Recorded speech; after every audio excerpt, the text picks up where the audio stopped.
Callum Walsh, he won a UFC Fight Pass like Fighter of the Year. He's a boxer. The kid's phenomenal. He was in here with you. He took some photos and we hung out and we watched him.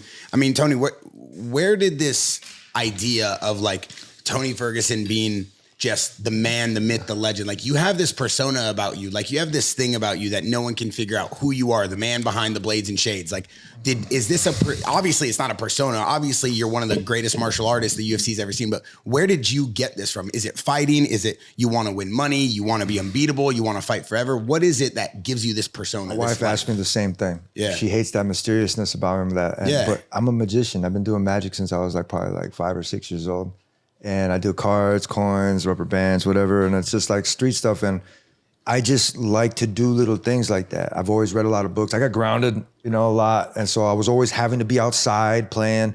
Video games were cool for me. That's how I learned. You learn to read faster. You have to do that. So there's little things that made me who I am that not a lot of people know. Like I'll open up a little bit I don't do podcasts. I really don't because I don't like to open myself up.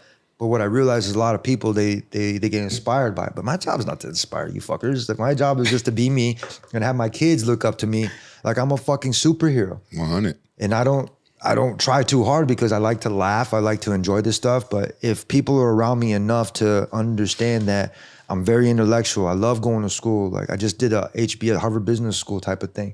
And that inspired me to go back to school to get my doctorate. You're in Harvard right now? I just did an HBS thing. You know what? We'll probably try to, if you want to try to go in the business school over there, I guarantee you, dude, it's the coolest fucking thing. Fuck no, I done my school. I'm sick of that shit. See, so man. Yeah, I never go back. It's either for you or it's like you did it and it's like the next chapter, you're fucking your shit. And for me, like that's the next thing is to make sure that when I did it, my kid could see me do it.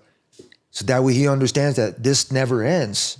You're gonna have to do it and you're gonna keep going. I was like, you wanna fight, you're gonna have to go to school, you're gonna have to wrestle, you're gonna have to go through all this fucking stuff.